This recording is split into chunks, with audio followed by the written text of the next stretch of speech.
अस्सलाम वालेकुम वरहमतुल्लाहि वबरकातुहू। उम्मीद है आप लोग सब खैरियत से होंगे। मैं भी अल्हम्दुलिल्लाह अल्लाह का लाख लाख शुक्र है सना खैरियत से। आज इंशाल्लाह जिस वीडियो रिएक्शन देने जा रहे हैं RH नेटवर्क चैनल का नाम है। इनके चैनल का लिंक मैं डिस्क्रिप्शन बॉक्स में दे दूँगा। आप लोगों के चैनल को सब्सक्राइब करिएगा, मेरी वीडियो को पूरा एंड तक देखिएगा। आज की वीडियो बहुत ही बेहतरीन है, बहुत ही इंपॉर्टेंट वीडियो है, बहुत ही इंटरेस्टिंग वीडियो भी है। अक्सर ये फ़िरक़े को मामले को लेकर हम लोग परेशान रहते हैं कि कौन सा फ़िरक़ा क्या है, सही क्या है, गलत क्या है। ये तो इसके बारे में हम बात नहीं करेंगे, लेकिन हाँ कौन सा फ़िरक़ा कब बना इसके बारे में हम लोग बात करेंगे कि सुन्नी, शिया, वहाबी, देवबंदी, ये इनकी शुरुआत कहाँ से हुई है। इस वीडियो के ज़रिए से हम यही जानने की कोशिश करेंगे।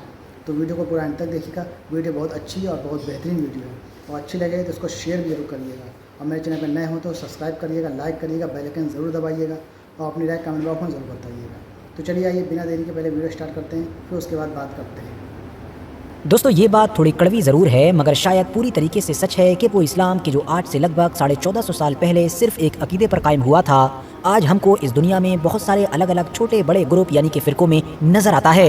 आप लोगों की लंबी डिमांड के बाद आखिरकार आज हमने एक ऐसी ही वीडियो बनाने का फैसला किया है कि जिसमें हम जानेंगे कि आखिर पैगंबर हज़रत मोहम्मद सल्लल्लाहु अलैहि वसल्लम के ज़ाहिरी तौर पर इस दुनिया से चले जाने के बाद वो इस्लाम के जो एक अकीदे पर कायम हुआ था, वो इतने सारे छोटे बड़े फ़िरक़ों में कब, कैसे और क्यों डिवाइड हुआ। और ये जो आज हमको अलग अलग ग्रुप नज़र आते हैं, यानी कि वहाबी, देवबंदी, बरेलवी, अहले हदीस, या फिर शिया ग्रुप के अंदर भी देख लें तो बहुत सारे, जैसा कि इस्माइली शिया, ज़ैदिया शिया या फिर 12 वर्ड शिया वगैरह, ये सब कैसे और कब वजूद में आए थे। साथ ही हम लोग ये भी जानेंगे कि आखिर शिया लोगों का वो कौन सा ग्रुप है कि जो हज़रत अली को खुदा मानता है। याद रहे हमारी इस वीडियो का मेन मोटिव आप लोगों को ये बताना नहीं है कि कौन सही कौन गलत, क्योंकि ये काम तो मुस्लिम स्कॉलर्स यानी कि उलमा वगैरह का है, बल्कि एक हिस्टोरिकल चैनल होने के नाते हम सिर्फ टाइमलाइन पर नजर डालेंगे। मतलब ऐतिहासिक तौर पर ये सारे ही फिरके, ये सारे ग्रुप जो आज हमको नजर आते हैं, ये कब और कैसे एक दूसरे से अलग होते चले गए थे। तो दोस्तों शुरू करते हैं बिल्कुल शुरू से। इस्लामी रिवायात के मुताबिक इस्लाम की शुरुआत तो दुनिया के पहले इंसान यानी कि हज़रत आदम अलैहिस्सलाम से ही हो गई थी, मगर इस्लाम अपनी मौजूदा शक्ल में उस वक्त आया था कि जब आखिरी पैगंबर यानी कि हज़रत मोहम्मद सल्लल्लाहु अलैहि वसल्लम के ऊपर वही नाजिल हुई। जब तक नबी अलैहिस्सलाम मुसलमानों के बीच रहे तो जाहिर है इख्तिलाफ का तो कोई सवाल ही पैदा नहीं हो सकता था, इसलिए इनके बीच कोई फ़िरका वगैरह भी पैदा नहीं हुआ। मगर जब 632 ईस्वी में हज़रत मोहम्मद सल्लल्लाहु अलैहि वसल्लम ज़ाहिरी तौर पर इस दुनिया से रुखसत हुए तो मामला ख़राब होते चले गए। सबसे पहला इख्तिलाफ तो इसी बात को लेकर हुआ कि आखिर पैगंबर अलैहिस्सलाम का सक्सेसर यानी कि खलीफा किसको बनाया जाए। मुसलमानों के एक ग्रुप की जो मेजॉरिटी में भी था, उसने पैगंबर अलैहिस्सलाम के सबसे करीबी दोस्त यानी कि हज़रत अबू बकर सिद्दीक़ रज़ियल्लाहु तआला अन्हु को पहला खलीफा चुन लिया, जबकि एक छोटा ग्रुप हज़रत अली शेर खुदा को पहले खलीफा के तौर पर देखना चाहता था, जो न सिर्फ हज़रत मोहम्मद सल्लल्लाहु अलैहि वसल्लम के खानदान बनु हाशिम से थे, बल्कि उनके कजिन और दामाद भी थे। यहाँ से खिलाफत को लेकर शुरू होने वाला ये इख्तिलाफ बढ़ता ही चला गया और चंद सालों के अंदर अपनी सारी हदें पार कर गया। और यही इख्तिलाफ ही इस्लाम के अंदर सबसे पहले बंटवारे की वजह भी बना। और फिर वो दो ग्रुप वजूद में आए कि जिनको आज के दौर में हम लोग शिया और सुन्नी के नाम से जानते हैं। क्योंकि जहां एक तरफ आज तक सुन्नी लोग ऐतिहासिक तौर पर हज़रत अबू बकर सिद्दीक़ रज़ियल्लाहु तआला अन्हु को पहला खलीफा मानते हैं, तो वहीं दूसरी तरफ शिया लोगों के मुताबिक पहले खलीफा हज़रत अली शेर खुदा थे। दोस्तों आप में से शायद बहुत कम ही लोग जानते होंगे कि शुरुआती दौर में ही इन दो ग्रुप यानी शिया सुन्नी के अलावा एक तीसरा ग्रुप भी वजूद में आ चुका था, जिसका नाम था खारजी। ये एक ऐसा ग्रुप था कि जिसने इन दोनों ही ग्रुप के साथ अलहदगी इख्तियार कर ली थी, बल्कि इन दोनों ही ग्रुप को काफिर डिक्लेयर कर दिया था। चलिए दोस्तों अब जरा सुन्नी ग्रुप के ऊपर थोड़ा गहराई के साथ नजर डालते हैं कि आखिर इनकी और कितनी अलग अलग ब्रांचेस यानी कि शाखें हैं। सबसे पहले बता दूं कि सुन्नियों के 4 सबसे बड़े यानी कि मशहूर इमाम हैं, या आप इनको ये भी कह सकते हैं कि ये इनकी 4 अलग अलग ब्रांचेस हैं। सबसे पहले हज़रत इमाम अबू हनीफा, दूसरे इमाम हज़रत इमाम मालिक, तीसरे इमाम हज़रत इमाम शाफ़ई, जबकि चौथे इमाम हज़रत अहमद बिन हंबल हैं। इन्हीं 4 इमामों से ही वो 4 फ़िक़ही मसलक भी निकले हैं कि जिनका नाम आज के दौर में हम लोग आमतौर पर सुनते रहते हैं, यानी कि इमाम अबू हनीफा से हनफी मसलक, इमाम मालिक से मालिकी मसलक, इमाम शाफ़ई से शाफ़ई मसलक, जबकि हज़रत इमाम अहमद बिन हंबल से हंबली मसलक। यहाँ पर ये बात बता देना भी ज़रूरी है कि बहुत सारे लोग इस गलतफ़हमी में रहते हैं कि ये चारों अलग अलग फ़िरके हैं, जबकि ये फ़िरके नहीं हैं, क्योंकि फ़िरके तो एक दूसरे से अकायद में अलग होते हैं और अकायद में अलग होने की वजह से वो एक दूसरे को काफिर तक डिक्लेयर कर देते हैं। लेकिन ये जो चारों मसलक हैं ये अकायद में बिल्कुल सिमिलर हैं, इसीलिए एक दूसरे को मुसलमान भी मानते हैं, सिर्फ फ़िक़ही मसाइल में ही एक दूसरे से अलग हैं और अपने अपने इमामों को फॉलो करते हैं। यही वजह है कि आप में से शायद कुछ लोगों को ये पता भी होगा कि सल्तनत उस्मानिया के दौर में कई सदियों तक लगातार काबे के चारों तरफ अलग अलग मसलक के 4 इमामों के मुसल्ले डाले जाते थे, ताकि दुनिया भर से जो हाजी हज करने के लिए आए हैं वो अपने अपने मसलक के इमाम के पीछे नमाज अदा कर सकें। फिलहाल मौजूदा दौर में ये दस्तूर वहाँ पर ख़त्म हो चुका है, और ऐसा इसलिए है क्योंकि वहाँ पर अब जिन लोगों की हुकूमत है वो इन चारों में से किसी को भी फॉलो नहीं करते हैं। वो किसको फॉलो करते हैं ये हम वीडियो में आगे जानने वाले हैं। सबसे पहले बात करें अगर हजरत इमाम अबू हनीफा के बारे में, तो ये 80 हिजरी में कूफा यानी आज के दौर के इराक में पैदा हुए थे। नस्ली तौर पर ये एक ईरानी थे, जबकि जवान होने पर हिजाज मतलब कि उस खास इलाके में आ गए थे कि जहाँ पर मक्का मदीना जैसे अजीम शहर हुआ करते थे। मक्का मदीना जैसे इलाके में आकर ही उन्होंने तालीम हासिल की और माना जाता है कि उनके 4000 के करीब असातिज़ा यानी कि टीचर्स हुआ करते थे, जिनमें से 7 तो सहाबी थे, 93 के करीब ताबईन थे, जबकि बाकी बचे हुए तबे ताबईन थे। अब क्योंकि उस दौर में हजरत इमाम अबू हनीफा अहले बैत यानी कि नबी अलैहिस्सलाम की जो औलादें थीं, जो खानदान था, उनको हद से ज़्यादा सपोर्ट किया करते थे और अहले बैत से उस दौर की हुकूमतों को पॉलिटिकली काफ़ी खतरा रहता था। तो इसीलिए अब्बासी खलीफा अल मंसूर ने आपको कैद में डलवा दिया और उसी कैद में ही आज के दौर के मॉडर्न इराक के इलाके में आपकी वफात हो गई थी। आज के दौर में हनफी मसलक के ज़्यादातर फॉलोअर्स इंडिया, पाकिस्तान, टर्की और सेंट्रल एशिया में पाए जाते हैं। हालांकि इस मसलक को फॉलो करने वाले लोग कम परसेंटेज के साथ कुछ अलग अलग अरब देशों में भी पाए जाते हैं। इसके बाद बात करें सुन्नियों के दूसरे इमाम यानी हजरत इमाम मालिक के बारे में, तो वो 93 हिजरी में मदीना शहर में पैदा हुए थे। नस्ली तौर पर वो एक यमनी खानदान से ताल्लुक रखते थे और माना जाता है कि वो अपने दौर में हदीस के सबसे बड़े इमाम थे। उनको इसीलिए मदीना का इमाम भी कहा जाता था।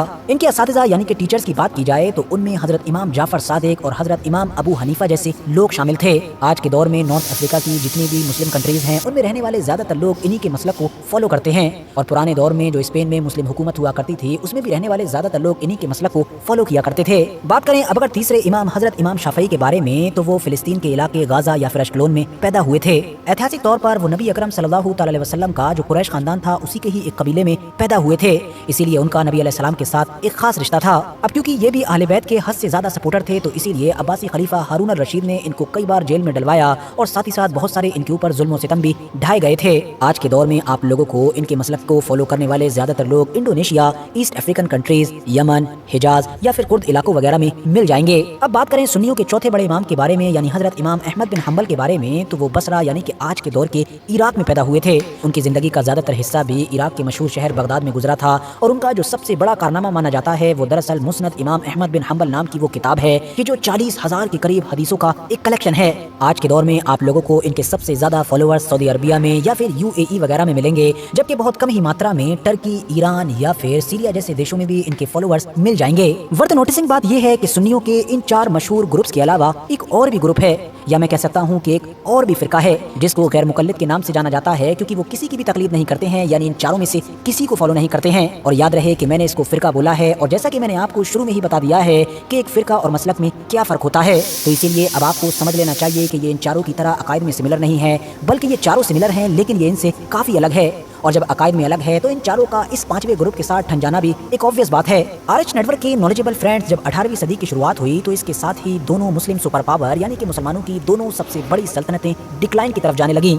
एक तरफ तो सल्तनत उस्मानिया, जबकि दूसरी तरफ मुगल एम्पायर। मुसलमानों ने इस बात पर गौर व फिक्र करना शुरू किया कि आखिर पॉलिटिकली मुसलमान डिक्लाइन की तरफ क्यों जा रहे हैं, मुसलमानों की ताकत का जवाल क्यों हो रहा है। तो उलमा ने ये मशवरा दिया कि ज़्यादातर मुसलमान अब असल इस्लाम से हट चुके हैं और उन्होंने बहुत सारी एक्स्ट्रा चीज़ों को ऐड कर लिया है और दूसरी चीज़ों पर ज़्यादा फोकस करने लगे हैं। बस इसीलिए उस दौर में मुसलमानों को एक बार फिर से अपने रूट पर यानी जड़ों पर वापस लाने के लिए कुछ तहरीकें शुरू की गई, जिसमें से एक तहरीक हिंदुस्तान के इलाके में हजरत शाह वलीउल्लाह देहलवी ने शुरू की थी।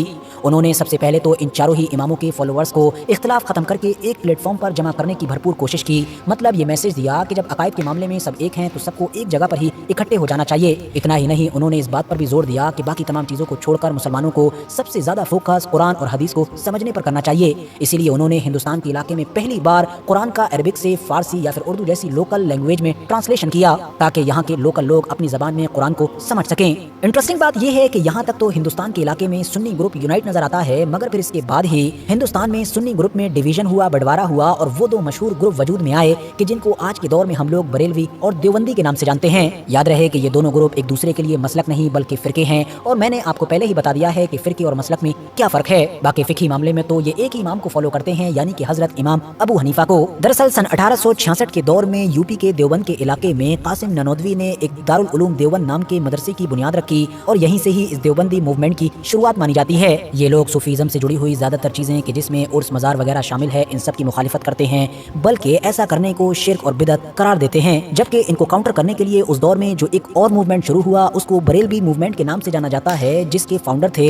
मौलाना इमाम अहमद रज़ा खान फाजिल बरेलवी, और जिनको आला हजरत के नाम से भी जाना जाता है। अब क्योंकि ये बरेली से थे इसीलिए इस मूवमेंट का नाम ही बरेलवी पड़ गया। सूफीज़म से जुड़ी हुई जिन चीज़ों को देवबंदी मूवमेंट की तरफ से अपोज किया गया था उसको तो इन लोगों ने काउंटर किया ही, साथ ही साथ मौलाना इमाम अहमद रज़ा खान फाजिल बरेलवी ने तो इनके अकायद को भी गलत बताते हुए बहुत सारे इनके ऊपर फतवे दे डाले, और उसके बाद वो इख्तिलाफ इतना बढ़ता चला गया कि जिसकी तस्वीर आज के दौर में हम साफ तौर पर देख सकते हैं। दोस्तों, हिंदुस्तान से अलग हटकर अब अगर सऊदी अरबिया की तरफ आएं तो 18वीं सदी की शुरुआत में यहाँ पर भी एक मूवमेंट की शुरुआत हुई, यानी कि सलफी मूवमेंट की, कि जिसको मेनली मोहम्मद इब्न अब्दुल वहाब के द्वारा लीड किया गया। मोहम्मद इब्न अब्दुल वहाब को उस फिरके यानी कि उस ग्रुप का भी फाउंडर माना जाता है कि जिसको आज के दौर में हम सब लोग वहाबी के नाम से जानते हैं। अब क्योंकि ये पूरा मूवमेंट सऊदी अरबिया के इलाके में शुरू हुआ था तो इसीलिए आज के दौर में मोहम्मद इब्न अब्दुल वहाब के सबसे ज्यादा फॉलोअर्स भी आप लोगों को इसी इलाके में नजर आएंगे।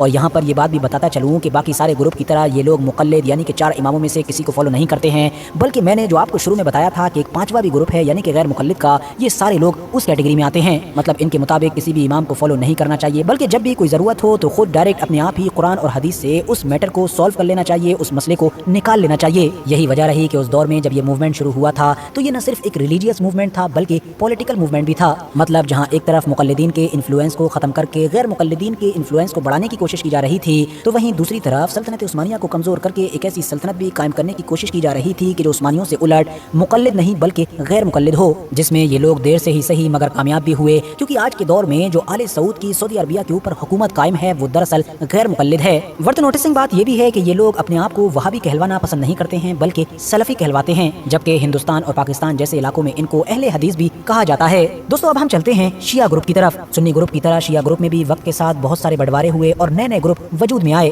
इनके यहाँ के जो कुछ मशहूर ग्रुप हैं उनमें से एक ज़ैदिया है, इस्माइलिया है, और इसके अलावा 12 वर्ष शिया यानी कि 12 इमामी शिया है। अब यहाँ पर सबसे पहले तो आप लोग अपना ये कॉन्सेप्ट क्लियर करते चलें कि जो शिया लोग हैं वो सुन्नियों की तरह ना तो खिलाफत के कॉन्सेप्ट पर यकीन रखते हैं और ना ही उनके वो 4 इमाम हैं कि जो सुन्नियों के इमाम हैं, बल्कि वो तो खिलाफत की बजाय इमामत के कॉन्सेप्ट को मानते हैं। और उनके नज़दीक उनके पहले खलीफा कह लीजिए या पहले इमाम कह लीजिए वो हज़रत अली शेर खुदा थे, जबकि दूसरे और तीसरे इमाम हज़रत अली के ही बेटे हज़रत हसन और हज़रत हुसैन थे, और चौथे इमाम हज़रत हुसैन के बचे हुए इकलौते बेटे यानी कि हज़रत इमाम ज़ैनुल आबिदीन हैं। और यहीं तक शिया लोगों में कोई डिवीजन नजर नहीं आता है, मतलब सब एक ही प्लेटफॉर्म पर नजर आते हैं। मगर इनके बाद से ही शिया ग्रुप में भी फूट पड़ना शुरू हुई और ये अलग अलग टुकड़ों में बढ़ते चले गए। हुआ ये कि जब चौथे इमाम यानी हज़रत ज़ैनुल आबिदीन की वफात हुई तो शिया लोगों के बड़े ग्रुप ने तो उनके एक बेटे यानी कि इमाम अल बाकिर को अपना 5वां इमाम मान लिया, मगर एक छोटा ग्रुप ऐसा भी था कि जिसने उनके एक दूसरे और छोटे बेटे कि जिनका नाम हज़रत ज़ैद था और जो उमवियों के खिलाफ लड़ते हुए शहीद हो गए थे उनको अपना 5वां इमाम मान लिया। और जिस छोटे ग्रुप ने हज़रत ज़ैद को अपना अगला इमाम माना था वो ज़ैदिया के नाम से मशहूर हुआ और आज के दौर में यमन के इलाके में ये बड़ी तादाद में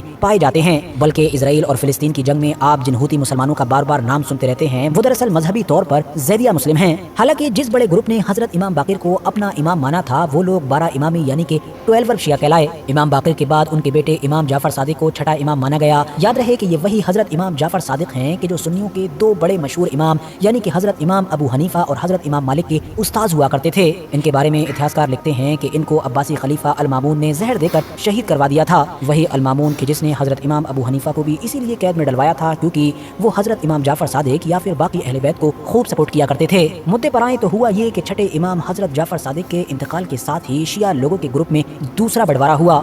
हज़रत इमाम जाफर सादिक ने अपनी ज़िंदगी में ही अपना जानशीर यानी कि सक्सेसर अपने बेटे इस्माइल को चुन लिया था, मगर हज़रत इस्माइल की वफ़ात अपने वालिद यानी हज़रत इमाम जाफर सादिक से भी पहले हो गई थी। तो इसीलिए जब इमाम जाफर सादिक का इंतकाल हुआ तो ज़्यादातर लोगों ने उनके दूसरे बेटे मूसा काज़िम को अपना अगला इमाम चुन लिया, मगर कुछ लोग ऐसे थे कि जिन्होंने हज़रत इमाम जाफर सादिक की बात पर अमल करने के लिए इंतकाल हो जाने के बावजूद भी हज़रत इस्माइल को ही अपना अगला इमाम माना। और इस तरह से शिया लोगों का वो ग्रुप वजूद में आया कि जिसको आज के दौर में हम लोग इस्माइली शिया के नाम से जानते हैं। इसी इस्माइली शिया ग्रुप ने आगे चलकर बहुत ज़्यादा शोहरत हासिल की, बल्कि ये कह सकते हैं कि ताकत हासिल की, क्योंकि इसी ग्रुप ने आगे जाकर उस फातिमी सल्तनत की बुनियाद रखी थी कि जिसने एक लंबे वक्त तक मुस्लिम दुनिया के बड़े इलाके पर राज किया था। और उस दौर में इस सल्तनत की गद्दी पर बैठने वाले लोग न सिर्फ फातिमी सल्तनत के हुक्मरान होते थे बल्कि इस इस्माइलिया नाम के फिरके के इमाम भी होते थे। फातिमी सल्तनत के दौर में ये इस्माइलिया फिरका खुद भी कई अलग अलग ग्रुप में डिवाइड हुआ, जैसा कि निजारी, मुस्ताली, हाफजी, तय्यबीज और इसके अलावा बोहरा वगैरह। हाँ दोस्तों, ये वही बोहरा ग्रुप है कि जिसके मानने वाले लोग हमारे इंडिया में भी काफ़ी बड़ी तादाद में पाए जाते हैं और जिनको हम लोग आमतौर पर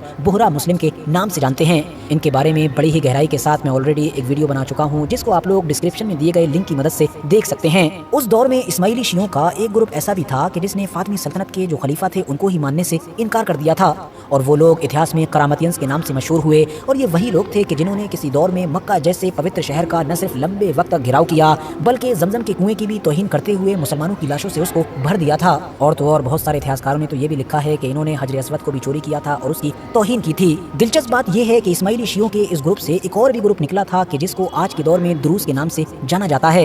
मिडिल ईस्ट में ये आज काफी बड़ी तादाद में पाए जाते हैं, मगर शिया लोगों का कोई भी ग्रुप इनको मुसलमान मानता ही नहीं है, क्योंकि वक्त के साथ इनके तौर तरीकों में और अकायद में इतना ज्यादा बदलाव आया कि अब ये इस्लाम की बजाय ईसाइयत से ज्यादा इंस्पायर लगते हैं। इसीलिए शिया लोगों के लगभग सारे ही ग्रुप इनको एक फिरका मानने की बजाय अलग रिलीजन ही मानते हैं। अब दोस्तों, अगर हम थोड़ा ऊपर वापस आएं तो जैसा कि मैंने आपको पहले ही बताया कि हजरत इमाम जाफर सादिक के बाद उनके इंतकाल किए हुए बेटे को अपना इमाम मानने वाले लोग तो इस्माइलिया कहलवाए, जबकि वो ज्यादातर लोग कि जिन्होंने उनके दूसरे बेटे हजरत मूसा काजिम को अपना अगला इमाम माना था, वो दरअसल 12 इमामी शिया यानी कि 12 शिया ही कहलाए, जो वो पहले से कहलाए जाते थे। ये वो लोग हैं कि जो 12 इमामों के कॉन्सेप्ट पर यकीन रखते हैं, जिनमें से इनके पहले इमाम जैसा कि मैंने आपको पहले ही बताया कि हजरत अली शेर खुदा हैं, जबकि जो आखिरी इमाम हैं वो हजरत मोहम्मद अल मेहदी हैं। इनके मुताबिक इनके ये जो आखिरी इमाम हैं ये इमाम गायब हैं, यानी कि रूपोश हैं, टेम्परेरी, और एक बार दुनिया में वापस जरूर आएंगे। आसान भाषा में कहूँ तो इन लोगों के मुताबिक ये इमाम मेहदी हैं जो ऑलरेडी पैदा हो चुके हैं, लेकिन खुदा की मसलिहत के तहत दुनिया की नज़रों से इनको गायब रखा गया है। जब सही वक्त होगा तो ये वापस आएंगे। जबकि दूसरी तरफ जैसा कि हम जानते हैं कि सुन्नी ग्रुप भी क़यामत से पहले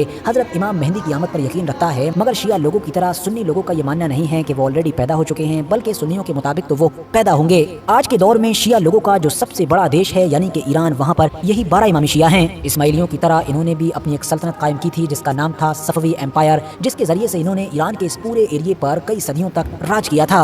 वैसे तो दोस्तों, शिया लोगों का आज के दौर का ये जो सबसे बड़ा ग्रुप है यानी कि 12 इमामी शिया, इनमें भी वक्त के साथ कई ग्रुप वजूद में आए हैं, मगर ये ज्यादा मशहूर नहीं है, जैसा कि उसूली, अखबारी या फिर अलव्यून वगैरह। मगर इनमें से ये जो अलव्यून नाम का ग्रुप है, इसको खुद शिया लोग ही मुसलमान नहीं मानते हैं, क्योंकि इनके बारे में ये दावा किया जाता है कि ये हजरत अली के मामले में इतना आगे बढ़ गए कि उनको पहला इमाम या फिर पहला खलीफा मानते मानते खुदा भी मानने लगे। दोस्तों, आज की इस वीडियो में हम लोग